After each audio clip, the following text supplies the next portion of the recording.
we are not alone. These are supposed to be some of the most verified images of giants. People who do meditation for 60 days will lengthen their telomeres.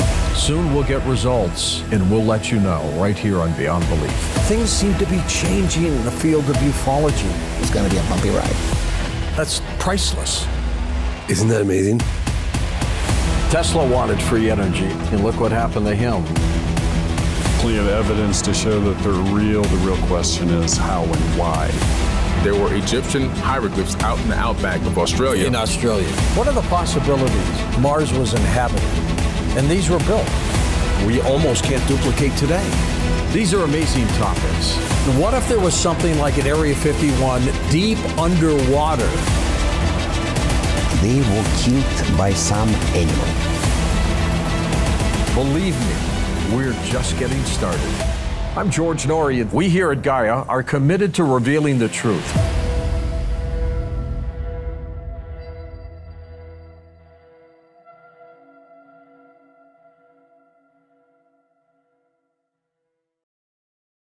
In a second, Richard C. Hoagland back with us. The Other Side of Midnight. Wait till you hear what he's got to say next on Coast to Coast AM. And welcome back to Coast. George Norrie with you. Richard C. Hoagland back with us, principal investigator and founder of the Enterprise mission, as well as the vision and voice of The Other Side of Midnight. He is the recipient of the Engstrom Medal and the former science advisor to CBS News and Walter Cronkite. Together with Carl Sagan, Richard co-created the Pioneer Plaque and predicted life on Europa in his groundbreaking paper, The Europa Proposal. Now, that was published 37 years before NASA's announcement. His vision has inspired an entirely new generation of pioneers of thought and form and opened the way for citizen scientists around the globe. He's also an author of several books, including Dark Mission and The Monuments of Mars. Here he is back on Coast to Coast, Richard C. Hoagland. Mr. Hoagland, how are you? George, good evening, good morning, wherever we are. I was close to you. I was in Sedona. You're still in New Mexico, right? Yeah, I'm north of Albuquerque. How have you been? Working hard. We've got some astonishing stuff to talk about tonight. And Lex has done double duty, and he's got my images up there, so we have an incredible set of things to talk about with the audience. Great things indeed. And I will always remember you in the beginning of my days as the guy who talked about Cydonia and the face on Mars. Yeah, it's really weird how when you do anything in media, you get typecast. and for decades, I've been known as, that Mars guy, the crazy guy who thinks there's a face on Mars or there was an ancient civilization. Well, tonight, we're going to go, like 100 times better, because what I'm going to announce on your show for the first time nationally is the fact that we've got governmental confirmation from the South Korean unmanned mission heading to the moon from last August, arrived last December, is now firmly in orbit, and is taking stunning images with a special onboard camera and posting them on their own official government South Korean Space Agency website, which confirm my assertion for decades that the moon is covered with ancient artificial structures all over the moon. And the late Ingo Swann, the remote viewer, claims that he saw on the backside in his remote viewing structures and crazy things like that, too. Well, it's backside, front side, upside, downside. It's all over the surface. And if we want to go to the images, given that we were able to put up about a handful tonight, and there'll be so many more on the Other Side of Midnight website for the show this coming Saturday night, when I and my colleagues are going to kind of go through where we are with all this evidence. And we have this section of the Other Side of Midnight called Radio with Pictures, so we post all the images so people can look at them, they can listen to us, and it's all at the othersideofmidnight.com website, and the show is at 9 o'clock Pacific on Saturday night. Good for you. Coming Saturday night. I have heard rumors that the CIA may have dropped some info on you. Is that true? Yes. What happened? Tell me about this. I mean, look, this all started for me. Remember, the Mars thing went for like almost 2 decades, and we had impossible problems getting any new data out of NASA, until the Mars Surveyor went back 20 years after Viking. So I started looking at other implications of what would be true in our own history and in the solar system if there were, in fact, smashingly large artificial structures on Mars at a place called Cydonia featuring a humanoid face. And one of the implications of that, if we were not looking at a culture on Mars strictly independently evolved, originated and evolved, having nothing to do with Earth, which was incredibly improbable. If the face was an indication of some connection between Mars and Earth, then what would limit that connection between Mars and the Moon, or Mars and Jupiter, or Mars and Saturn, or Mars and Mercury? In other words, was there an ancient solar system-wide influence which had left artifacts not only on Mars, but also elsewhere in the solar system, potentially even including our own moon? And it was in 1994 when I and Cynthia and a bunch of other people that I got together were all invited to Cody, Wyoming, to something called the 1994 Cody, Wyoming Mars Conference. And unbeknownst to the backers, who it turned out later were CIA, I had prepared a secret presentation to debut my completely separate work on the moon, on potential artifacts in NASA data and other nations' data from the moon compared to Mars. 29 years ago. Yeah, and I hadn't told anybody I was doing this, and I debuted my work at this conference, and for it I earned a trip to the back room and an incredibly severe, almost life-threatening, scolding from the presenters behind the scenes who'd put the conference on, who were stunned that I was looking at the moon and not at Mars, where, of course, all the disinformation stories discrediting the Viking data, tricks of light and shadow and all that have been out there for years. But they had no defense against the moon because they didn't know anybody was looking until I debuted what I was doing at this conference in 1994. And Cynthia, among others, was there to see the you-know-what hit the rotating kitchen appliance. And who at the CIA was getting to you? Well, there was a folks. Look, most of the intelligence community, for some reason, when they retire with very, very good pensions, they pick Wyoming, North Dakota, South Dakota, Montana, that area to settle in. So Cody, Wyoming is like a hotbed of retired, there are no such things as retired CIA officers. And they, it turned out, were the ones that put on this conference, obviously to draw out what we knew about Mars. And when I, kind of sprung the moon on them, and the stuff that I had taken from the NASA and other archives that's there, it completely bollocksed up their game plan.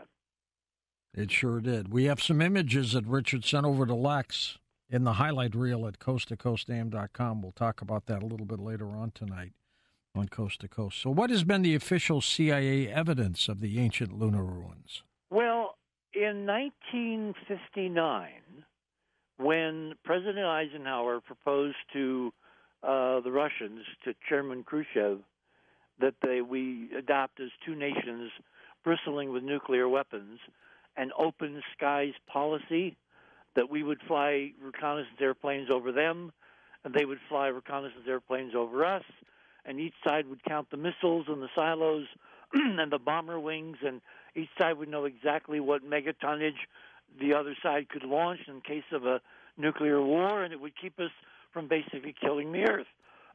That was Eisenhower's proposal to Khrushchev, called his open skies, and Khrushchev turned him down flat. And there was some stuff about Gary Powers in there and U-2s and a huge amount of, of geopolitical bad news at that time that kind of made this a doomed proposal. So, and in that window, the CIA come up to the president, Mr. Eisenhower, and he said to him, Mr. President, they may not let our airplanes fly over, but what if we put cameras in a satellite? And we take pictures, and then we bring the film home, and we know what they're doing that way. And Eisenhower greenlighted something which would ultimately be incredibly successful, would probably have kept the Earth, human beings, from killing each other and the Earth with a third world nuclear war, and was used covertly by the CIA to take astonishing reconnaissance images of the moon, confirming the existence of the lunar domes that I've been talking about just as John Kennedy was taking office, and I am convinced that it was showing him that data that convinced him to go toe-to-toe with the Russians to get to the moon ahead of them with Project Apollo and to bring home what was waiting for humankind on the moon. You might be right. You might be. What was it about the moon that you saw in the beginning that got you into this? Well, as one of those twists of history would have it, my father, who was a big proponent of my research before he obviously died many years ago, he gave me a book for my birthday by a guy named George Leonard. This was back when I was still working for Cronkite, and he just knew that I was intrigued with the moon, and he saw this book one day and he bought it and he sent it to me excuse me, for my birthday, and it was by George Leonard, and it was called Somebody Else is on the Moon. And Richard, we were talking about how you first entered the lunar end after being with Mars so much, but you were doing the moon thing almost at the same time, weren't you? Well, there was a huge overlap, and of course there still is, because there's all kinds of stunning stuff on Mars, which my colleagues like Ron Gerbrand and Andrew Curry and Robert Morningstar and Keith Morgan and Keith Laney and Bob, everybody is looking on the team and they see them, but they're so hard for laymen to see. Right. Because they're covered by all that damn dust and rust and, oxidation and dirt, and they're amid a whole bunch of rocks. The stuff on the moon, by contrast, is stunningly, obviously, brilliantly not supposed to be there when you look at these images from the South Koreans. They're running some kind of extraordinary deep state op or whatever, because what the South Koreans did when they launched last August, this 1,500-pound unmanned probe, they carried on board a special camera never taken by any mission, by any nation up to and including NASA and the Apollo program and the unmanned missions before and after to the moon. It's called a polarimetric camera. Now, you sent us a picture of that camera that we've got. Yeah, that's my item number, I think, 3 in the, item number 4 in the image section that Lex set up for me tonight. This is the actual page from the unmanned South Korean lunar spacecraft press kit translated into English, so you can see the capabilities of this amazing camera. Well, if you go to my first image, and you can tell folks how to get there because I'm having internet problems tonight. So it's in the highlight reel at coasttocoastam.com. It's the first button. Just click that, and all of Richard's images pop up. The one I'm looking at is called Denuri Moon. No, that's number 2. That's number 2. There's one above that. It's like the ring of the top of the moon. Exactly. Okay. And then there's a close-up on the right showing the moon much bigger and the horizon. You see that? With a glow behind it. Yep. Well, the full ring image is on the left, and the close-up is on the right. You see that, right? Yep, I'm looking at it right now. Okay. This is absolutely astonishing, impossible, should not exist. And the South Koreans, when they're asked what it means, they're not talking to anybody. One of my astronomy colleagues has been trying for days to get hold of the South Koreans, who are the principal scientists who are involved with this mission and this camera. and they will not answer an email. Why'd they dump these pictures on us? That's what's so stunning. It's like a soft disclosure.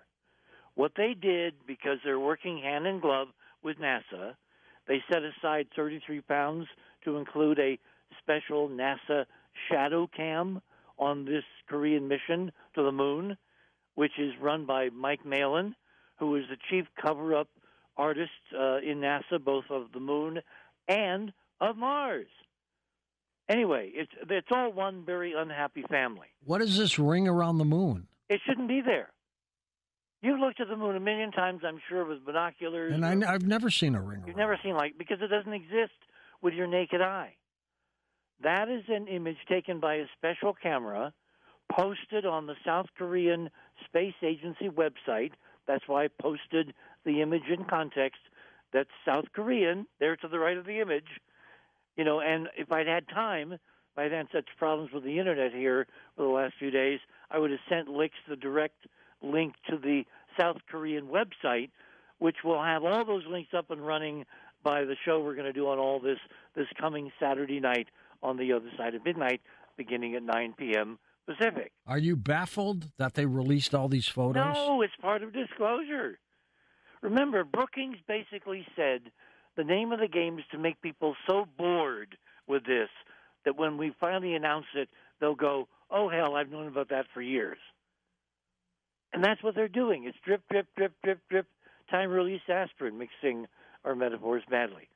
So what they've done is, as they moved from Earth into moon orbit between August and December of last year, because they took a very low-energy trajectory, which is really cool, and it took them a long time to go between Earth and Moon on a very bizarre trajectory, and they kept taking long-distance pictures of the Moon through this special polarizing camera, which basically eliminates all the background unpolarized light and makes the glass domes all over the Moon stand out like the damn proverbial sore thumb.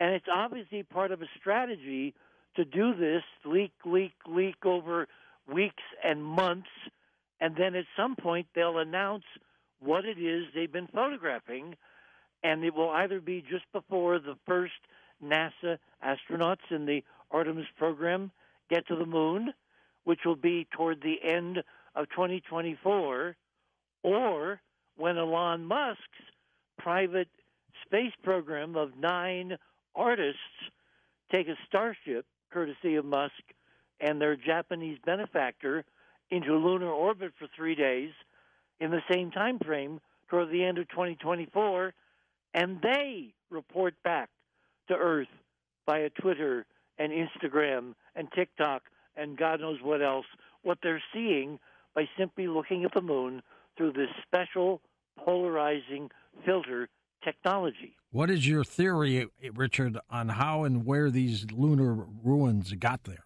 Oh, my God, George, this changes everything. Remember that old TV commercial with the rice pudding, or was it the chicken soup? And some kid looks at the camera and he says, Mikey likes it? Yep. Hey, well, Mikey, he loves it. And this changes everything. Well, this changes everything because, and this is probably one of the reasons why we've had such problems outside the community getting anybody to take a look at this, because the scale is so absolutely unbelievable Arthur C. Clarke, Stanley Kubrick compatible. I mean, we're looking at a technology that through means that we can imagine but certainly can't duplicate for, hundreds of years, a technology to basically put a series of glass domes all over the entire moon, englobe the entire moon to a depth of tens of miles. And we're now looking at the eroded remains in the only way that it really is visible, which is what's called polarized light. Light comes in two forms. It changes color when you change frequency, and it changes visibility when you change what's called polarization. And you can create literally lenses which will filter out the background noise and allow you, like the South Koreans have obviously done to look at the damn remnants of the dome around the whole moon. Can we at home confirm any of this? Yes. Let's go through some more images, okay? All right. Number 2 is a comparison of what I call the Denuri moon, which is the image on the left in my second item, with the normal full moon lit by white light and photographed from Earth orbit by a satellite that was actually put up in orbit to look at Earth resources. And one night they turned it on the moon and posted the image. Why is the Korean image so sharp? Because it's taken at a different wavelength and polarization than the one on the right. They're roughly comparable, but there are differences in details. Not the least of which, do you see on the image on the right that kind of bright spot toward the middle of the moon? Yep. You see it, right? Yep. It's to the left of the center in the right-hand image. Yeah, it's a small area. It's a small area, but it's bright. Yeah. Okay, if you look at the image on the left, that spot has moved to the center of the image. That's because the Denuri spacecraft that took the image on the left is at a different angle from the moon, going between Earth and moon, than the image taken from low Earth orbit on the right by the Akanos spacecraft back in the 2000s. And folks, if you have the capability of getting on our website, coasttocoastam.com, right under Richard's name, you click the images and they all pop up for you. Go ahead. And Richard. these will all be available again on Saturday night on the other side of midnight, as well as 3 hours of our discussion and analysis and conversation. What's astonishing is we shouldn't be seeing anything like this.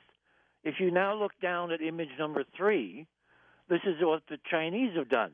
Remember, the Chinese want to own the moon. If you look carefully at the details between the left-hand image, which is South Korean, and the right-hand image, which is Chinese Space Agency art, you'll notice that the Chinese took the same image and accentuated with some art, blocking the dome, and then put their red stars and their yellow stars and their spacecraft that's going to send astronauts someday to the moon to open up a Chinese lunar base. And they're telling us in this foreshadowing art, this is why they're going, because they know what is there. Fascinating. And when did this picture come out? The South Korean image? Yeah, the image. Last September. And what they're doing is they're posting a series, including color images, because this polarimetric camera, which is my item number 5, can take, color picture. I'm sorry, item number 4 can take color pictures, so you can have color polarized images. And they've been posting those, and they're simply blending them into the background. There's no discussion, there's no explanation, there's no captions. They're simply posting the data without comment so that the audience can figure it out, and they have precedence for publishing officially this kind of data first.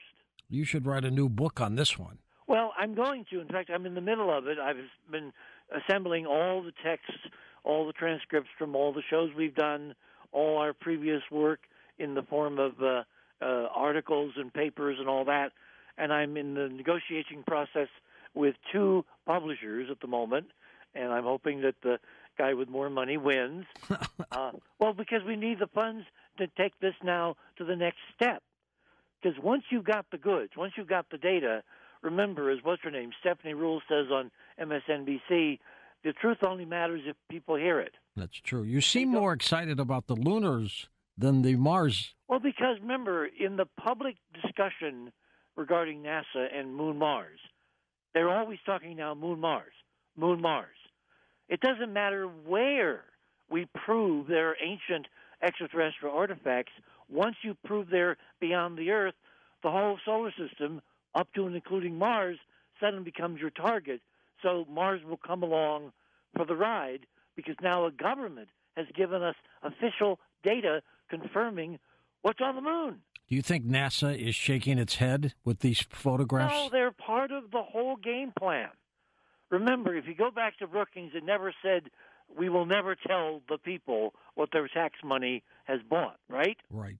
It always said we will do it at the appropriate time. When they're ready. And now, I mean, everything is hitting the fan at once. Hell, we're going to, in a couple of days, indict a damn president. We've never done that before. We've got the biggest land war going on in Europe we've had since World War II. We've never done that before. And now we got a government leaking ancient, stunning, planet-wide structures on a satellite of Earth, and they've never done that before. These are extraordinary times, George, and you have a front row seat. What does Denuri mean in Korean? It's Korean. It's actually a fusion of two Korean words. It means, and it tells me that the Koreans have an incredible sense of humor. It means literally, enjoy moon. Huh. Interesting. How could you not enjoy a moon covered with ancient, incredibly sophisticated ET artifacts right next door? Sure. Tell me more about this dome. Well, I've been puzzling over this for years because every time I show people the evidence, the first thing they say is, oh, come on, Hoagland, that's impossible. Well, yeah, for us. But it's like we've been talking, George, how long have we been talking about aliens, not just on this show, but as a culture? A long time. Hundreds of years, right? At least. Hundreds. You've got, Lowell Canals. You've got Flying Saucers Adamski. You've got NICAP. You've got Air Force. You've got White House. You've got cover-up. You've got, now a Pentagon office devoted to basically extraterrestrials. Come on. That's what all that secret acronyming means. They're looking at real folks from somewhere else. Well, my model has always been that they are not the first, that we have been visited and interfered with and mingled with and schooled and upbrought, that's a word from my grandmother, over thousands of years, maybe from the beginning of life on Earth. So when you look around the solar system and you find stunning physical evidence of gargantuan mega architecture, why would you be surprised? Given that all the mainstream scientists from Sagan on always said, if we ever meet E.T., they will not be on our level. They will likely be thousands, if not millions, of years ahead of us, right? Way ahead. Well, if you accept that as a proposition, then when you meet their first artifacts, not them, but the ruins, their remains, their junk, their buildings, what would you expect to find? Super advanced architecture. What did they use the moon for, in your opinion? I think to help create life on Earth, intelligent life. I think this is school. This quickly gets us from physics into metaphysics, which, of course, is why we're going to have Georgia Lambert, part of our conversation on Saturday night. I mean, George, this is so huge. This has never existed in the human ken of humans before, except thousands and thousands of years ago, and then it got forgotten and suppressed. And now you got a cold? Are you sick? No, I just got very dry southwestern New Mexico. Allergies. Allergy time. I think so, yeah. Let me take some water here. Yeah, take a little sip there. Richard Hoagland with us. His new website is called The Other Side of Midnight, by the way, .com. And that's also the name of his program, The Other Side of Midnight. How many years have you been doing that, Richard? Oh, you don't want to know. It's like 8, something like that. Goes by fast. Well, Richard, there's a couple more images you sent us. Number 5, I believe, is the negative colored eclipse. Tell us about that. Well, these are the same moon in color on the left, which is a negative color image. And you know what happens when you make a negative of a color image, George? The blues go kind of reddish, and the reds go kind of bluish-greenish. They flip-flop, yep. Right? Mm-hmm. The image on the right is a black and white color, the Iconos image of the full moon. Look at them carefully. What do you notice about the image on the left? There's a lot of color, blue color on the outside. Yeah, forget the color. Look at the shadings as you go from the center of the moon, the center of the disk, toward the edge, in any direction? The marks are really dark, and then the rest is all kind of light. Yeah, and like at the edge, it gets lighter and lighter and lighter, and it gets greenish and greenish, right? You're not telling me this is grass, are you? Yes. Are you really? That is a negative color image of Earthshine on the eclipsed moon during a total solar eclipse in 2017. Trees on the moon? Not tree. No. Remember, the color is like false color. When you take a normal color image and you flip it in reverse, you make a negative of everything. Right. The colors don't correspond to real colors anymore. They're just to show you light and shadow and where to look for geometry, for detail. The moon, if it's airless, like the object on the right, the detail should be sharp right up to the edge, right? That's right. Instead, one on the left, it gets very fuzzy. In fact, you can see banding. There are 5 concentric bands of light and dark in that kind of very soft greenish color at the edge. That's the domes. That's the layers of the domes that have been scoured down to the ground on the Earth side and are pretty much preserved on the far side. And because of a unique situation in the solar system that the Earth reflects from its oceans polarized light, what the Earth becomes during a total solar eclipse is a huge 8,000-mile wide natural solar polarizing filter. So it's bouncing polarized light off the moon. The moon's glass is reflecting polarized light, which amplifies it enormously. So this photo, the one on the left in this number 5, it's simply a negative of a normal eclipse image processed by a very sophisticated computer program to pick up something I tried to pick up when I was at CBS back in 1970, which is to photograph Earthshine on the moon during a total solar eclipse. And now, when you can do it with technology that includes CCD cameras and computer algorithms, bingo, the polarized light of the domes reflecting the polarized light of the Earth makes it totally stand out, totally independent from the South Korean lunar mission with their polarizing camera. And then, of course, the 6th image has to do with the lunar eclipses, right? Well, back in 2017, we had an eclipse which went from sea to shining sea. It went from the west coast almost to the east coast. Well, 2024, there's another eclipse in a little different geometry, but it's going to cross going from Mexico up across North America and into Canada, crossing the center of the United States all the way to the East Coast.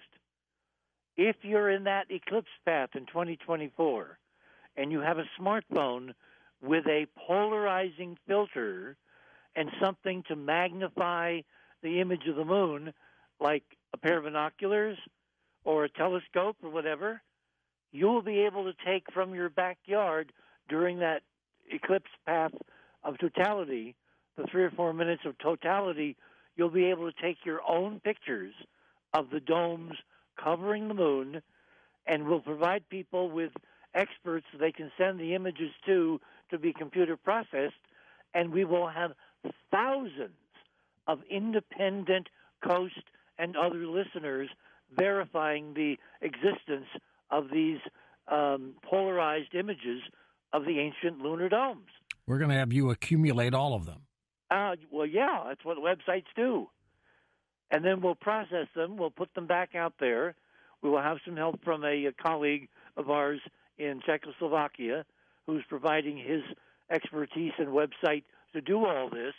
And it's gonna make history, because at the same time this is going on, which is next spring, like a year from now, next April, is the 2024 eclipse. A few months later, the NASA astronauts in the Artemis program, they go into lunar orbit, and then at the same time frame, you've got what's his name, Musk, and his tourists, his artists, who we are in touch with, and we are giving tutorials of how to take photographs close up from close lunar orbit of these damn domes in, now we know, polarized light. That's what makes them show up, as you can see on the South Korean images. What was in the domes at some time? Well, all right, the surface of the moon is like 15 million square miles, all right? Mm-hmm. If you wanted to create an artificial environment, which if civilization broke down and forgot how to replenish the atmosphere, because the atmosphere, if you tried to put an artificial atmosphere around the moon by some technique that would basically use gravity to concentrate oxygen and nitrogen, given the gravity field of the moon, that atmosphere would leak away in about 2,000 years. Exactly, dissipate. Which means it would have to be continually replaced in order to keep people alive on the moon without high technology. If you build a dome, if you are super advanced, incredibly energy-rich civilization that can use materials and hyperspace to basically bring all the energy you need out of the vacuum, so-called, quantum energy or hyperdimensional energy, then you are able to use the materials of the moon to create a set of shields around the whole moon. Then as long as there is not significant leakage, which can be measured in millions of years, the atmosphere around the moon will last essentially as long as the dome, which is millions of years. Who was living in there? Exactly. We do not know. But we do know now where to go to get the answers. Because if you have any advanced civilization, even some of the more advanced civilizations in our own human past, what's the first thing anthropologists and archaeologists try to find when they encounter a new culture, a new set of ruins, a new buried civilization? What do they try to find? Artifacts. And the libraries. If there are any. Well, you can't have civilization without libraries, because no human can remember stuff that they're not taught. And in order to go from generation to generation to generation, there has to be a repository to collect and store and provide that information to future members of the civilization. But you're also saying that the far side, they're intact still? No, they're much better shape, but they're not intact. And the reason we know that is we have amazing images of the ruins on the far side of the moon, the dome in much better condition from the Chinese. That's right. And we'll be showing those on Saturday night. Perfect. Let's go to some phone. TheOtherSideOfMidnight.com. Jeff in Ferguson, Missouri. Get us started here, Jeffrey. Go ahead. Hey, thanks, George. Richard C. Hoagland, been a real fan since I've heard you on with Art Bell. Wow. Yeah, I'm that old. Well, I know that Art and Robin are somewhere probably having a drink together, smiling. Yeah. Actually, I got a question. Maybe you can answer it. Did NASA ever have design concepts for a lunar lander for the space shuttle? It's so funny you should bring that up, because I was sitting in Houston waiting for a NASA press conference one afternoon, and I happened to look over and I noticed the guy I was sitting next to was a brilliant engineer called Max Faget, who was the engineer who designed the space shuttle. Wow. And there he was sitting right next to me in the dark. So I said, Dr. Faget, I've got a question. If you could load her up with fuel, refuel in low Earth orbit, could the shuttle go to the moon and could it land? And he looked at me like I was nuts.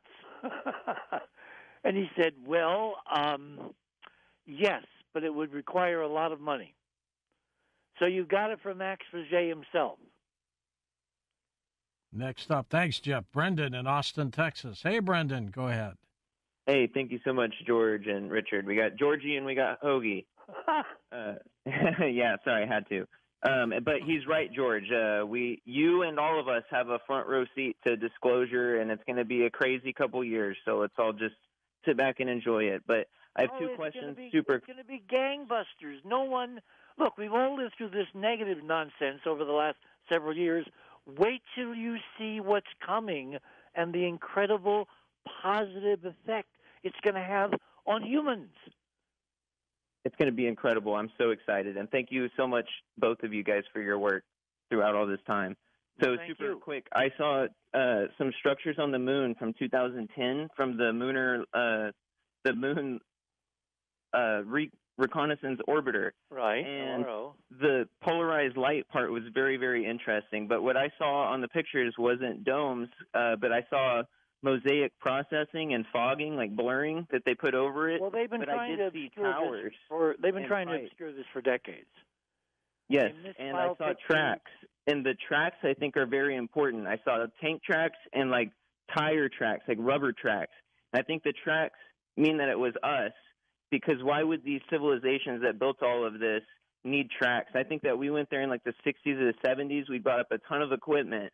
What did you think about that, and why were the photos censored, and how did they get uploaded to NASA?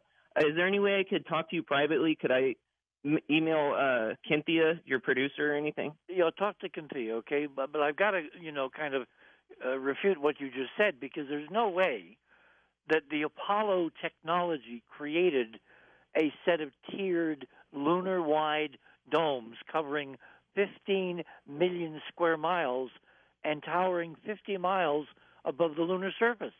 There's no way. And the fact that NASA's been doing everything to hide these images and their veracity from all the Apollo missions and all the unmanned missions and all the decades of lunar photography that I've been looking at now for decades, there is no possible way that we did this or this is being faked. This is real. This is going to change everything. And George's audience tonight is getting in on the ground floor how you can participate in being part of history to help confirm this for the world. And all you have to do is listen for free on Saturday night on The Other Side of Midnight. How do they find you, Richard? TheOtherSideOfMidnight.com. Simple as that, okay? Simple as that. And we're also on terrestrial radio in Southern California, but that broadcast is delayed. So the best way is we're in 193 nations all over the world, and obviously the South Koreans have been listening. Absolutely. Joe, Long Island, New York. Joe, go for it, Joseph. Yeah, hi, Richard. I just want to ask you, I know in the news update today they were talking about the Magellan probe approaching Mercury, which has a surface temperature that goes as high as 900 degrees Fahrenheit. So just ask you about the probes in our solar system and their inability to get, too close to a planetary surface and what that means and does not mean. And also, how does plasma affect a craft going, say, to the moon, the plasma in space?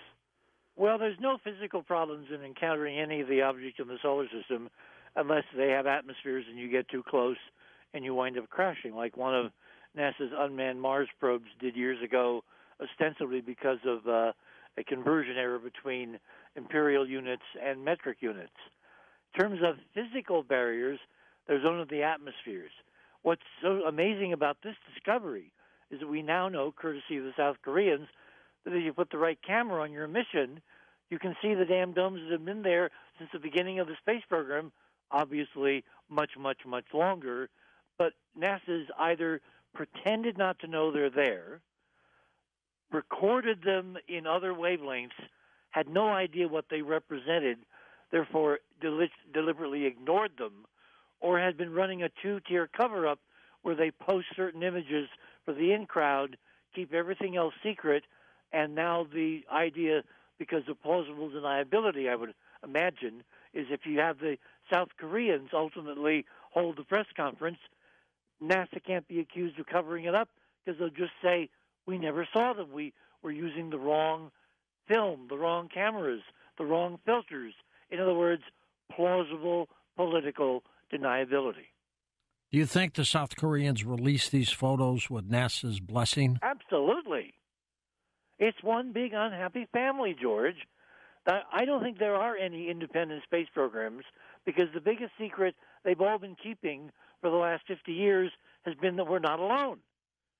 Look at all the images we've got of ruins on Mars and now ruins on the moon.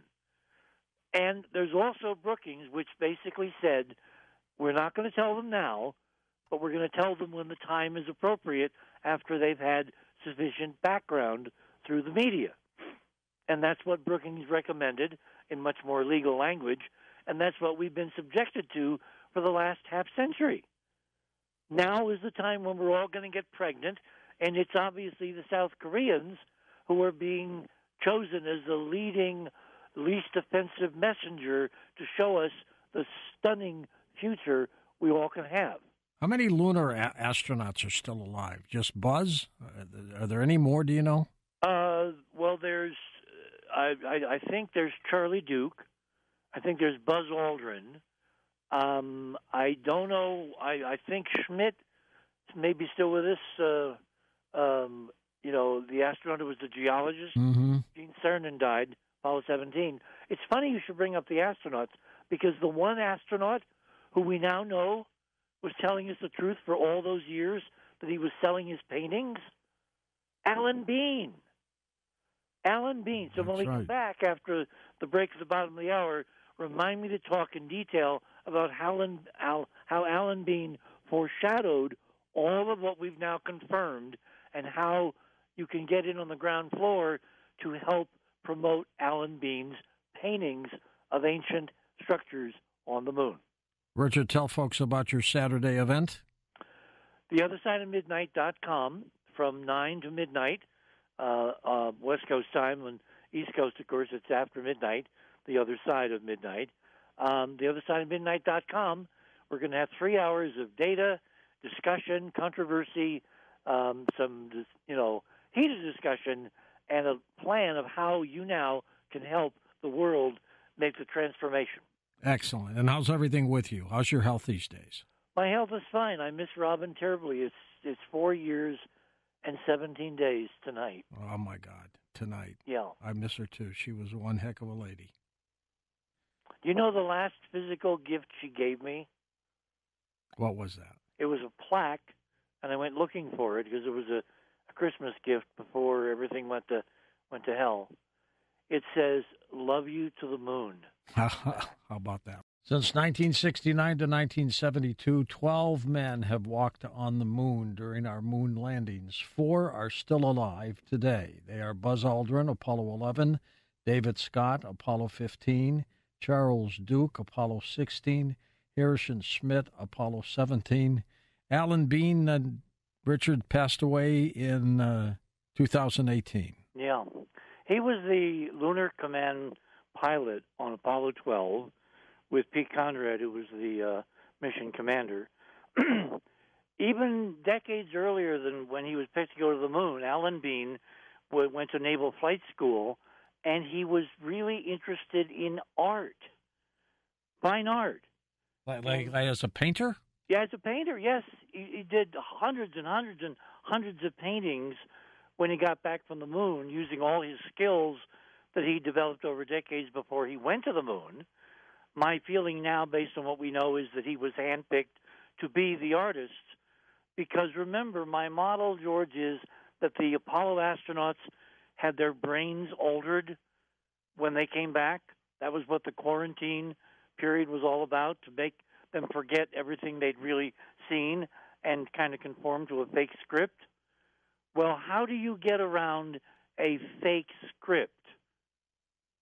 What if you send an astronaut who is not left-brained, but is basically right-brained, an artist, a painter, a creative?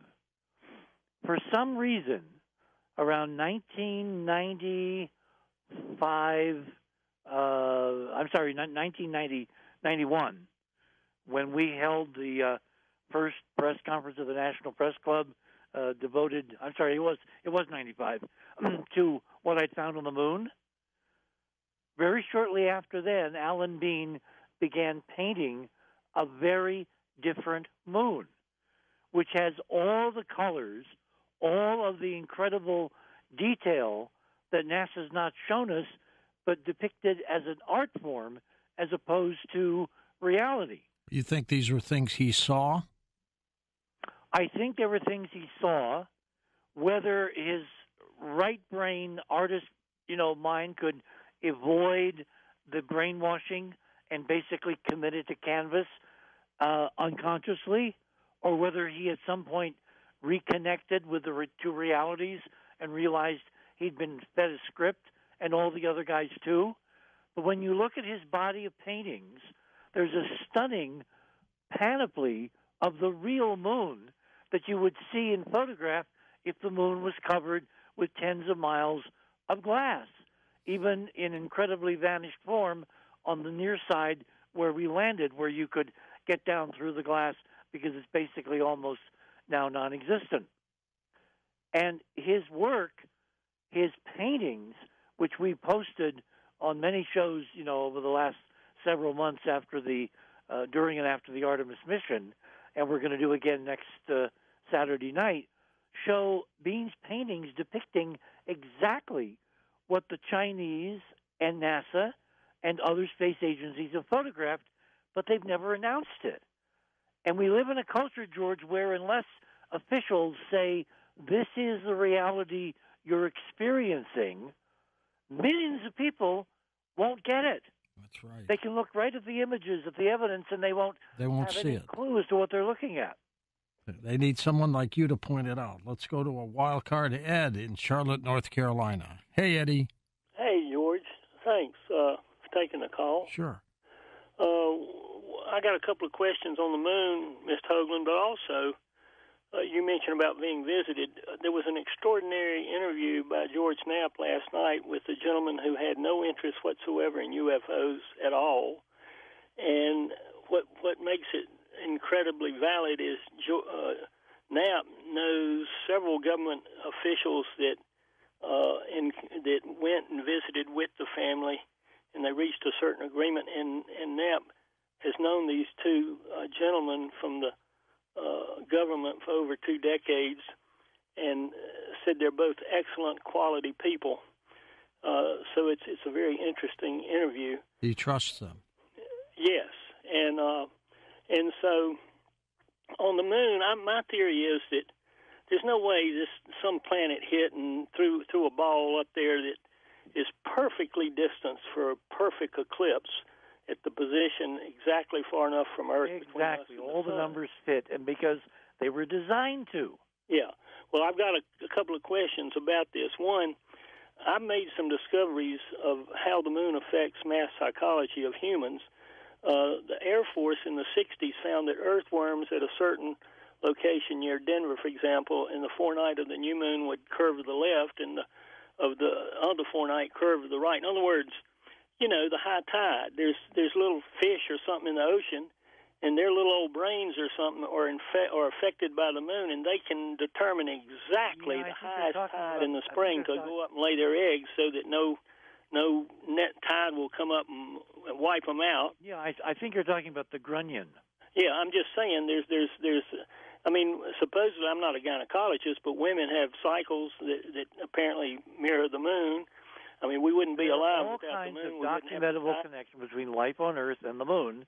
And all I'm saying is, given the scale of the technology we're seeing in these images, the folks who did it deliberately, because this is supposed to be a nursery. And something went radically wrong. And we're not going to find out what and how to fix it until we find the damn libraries. What's your other question, Eddie? Well, I was just going to say that I also have proven that certain, like an eclipse, as it moved closest to a city, say like New York in 87, there was an annular eclipse, and my friend verified that to the very minute and second it went by there, a trend changed that had been in effect for decades, and I've got several of these that can't be random, because it's the very second that eclipse comes the closest to that place and affects humanity. So the moon has an incredible impact on our lives. One last thing I will say. Sybil Leek, speaking of astronauts, she was Book of the Month Club in the 50s, which surprised me as a white witch back then. They let her in. And she's quite an astrologer, and she loved space and moved down there to where our space center is from England.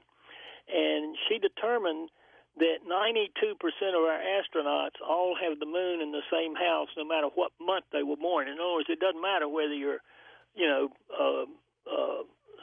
Cancer or Leo or something. What matters is where is the moon, whatever month you're born. That 90-some% are influenced to become astronauts based on the moon being in the same position, whatever month they're born. That's an interesting take. That's there. very If interesting. you're into astrology, that's perfect. Well, it's hyperdimensional astrology. It's all part of this hidden physics we're not supposed to know exists. Let's go to Mike in Denver. Michael, go ahead. George, good morning. Thank you so much for taking my call. Sure thing. And Richard Hoagland, first of all, I want to tell you it is such an honor to speak with you. And thank you so much for your innovative approach to space. It means a lot. And I just had a quick comment and question. So something really interesting NASA currently is funding is the design of a lunar solar wind extraction system to extract helium-3 from the moon. And what's really significant about this is if it's used as a fuel in a nuclear fusion reactor, it could actually become like a significant lunar export for power generation around the world. It leads me to some of my questions. Bill Nelson, astronaut, has raised concerns around China trying to claim the moon. He said that they could try to monopolize these resources if China was to get to the moon first and claim it. So my questions would be, how important do you see the potential of what NASA is trying to do with this sort of energy extraction, and what concerns do you see around China possibly trying to monopolize it? Well, the NASA efforts are, of course, based on mainstream physics and technology. It's very incremental because the real secret of the, ancient ruins on the moon is they didn't use fusion or they didn't use solar. They used hyperdimensional physics and torsion field energy, and you can, ultimately put that in a box and sell it at Kmart and change the Earth forever. So that's one of the huge benefits of going to the moon and finding the libraries. You'll find engineering diagrams, you'll find technology, you'll find laboratories, you'll find all kinds of evidence of an incredible technology which we can duplicate because, laws of physics are the laws of physics. What one culture can figure out, any other culture can ultimately figure out. The danger of letting the Chinese have free access without competition is that they will then sequester all these discoveries for themselves and obviously not share with the world. So this has got to be a unified human effort to walk in the front door together, which is what we're going to talk about Saturday night, how we get the Chinese to play on the same equal playing field that we are. Good luck. Well, there are ways we can force the issue, George, and that's why we need another 3 hours.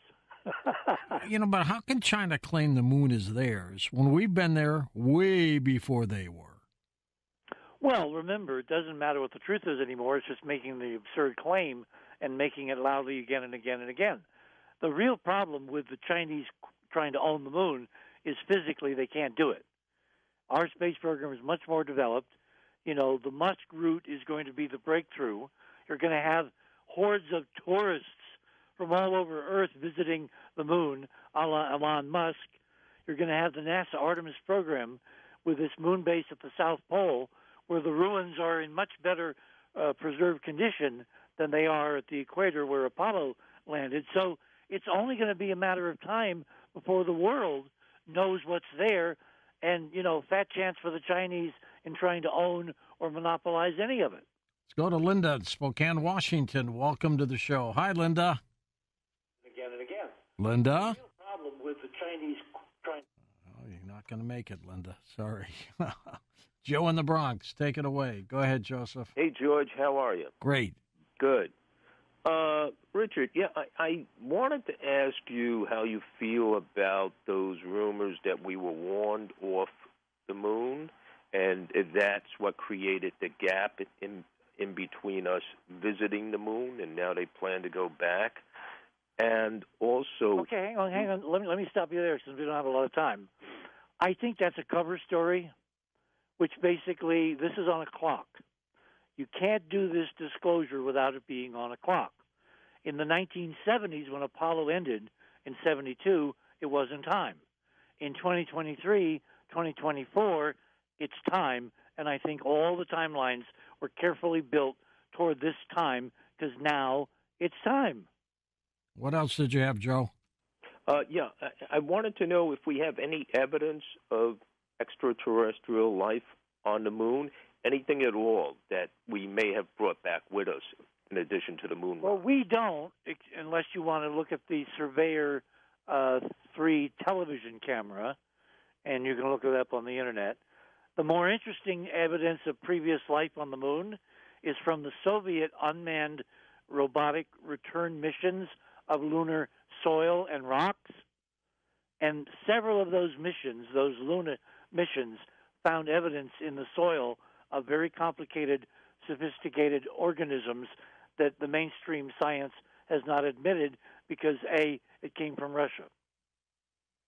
Richard, since you've been doing this, and you've been doing it a long time, what have you found to be the most fascinating aspect of all this? Well, the idea that right next door we've had this damn dome, and we've been looking through it because we have had the wrong optics, meaning not the right filtering. And once it's verified, both by humans, NASA astronauts and, Musk's tourists, and a hell of a lot more people, it opens up the whole solar system to the idea that I've been proposing for a very long time. We are part of some grand effort to bring forth consciousness in the cosmos. And current life on Earth was not what was intended. Something got radically broken, and only by getting in touch with this enormous reality can we have ever a hope in God's name to fix it. Minute left, Richard. Tell folks about what they can expect on Saturday with you. Well, Saturday, this kind of came out because of the whole Chinese balloon thing. What if the Chinese know everything that we've talked about tonight and then some, and are quietly planning to basically move in and utilize this extraordinary technology and science that's there by pretending to the rest of the world that it's not there? So we have to undercut that. We have to confront that. We have to open the doors. And fortunately, we've got two ways of doing this. One is citizens. Everyone who's interested, come to the other side of midnight and begin to follow the story, and you'll hear how you can participate. And the other is, of course, the total solar eclipse next spring, about a year from now, when anybody with a smartphone and a few instructions from the website will be able to prove to their own satisfaction these damn domes exist and all that implies. Richard, my friend, thank you for being on the program. The Coast mobile app is now available for download on iPhones and Android devices. You can become an insider directly through this app. This is a great option for our international listeners, and new users will also receive a free 2-week trial.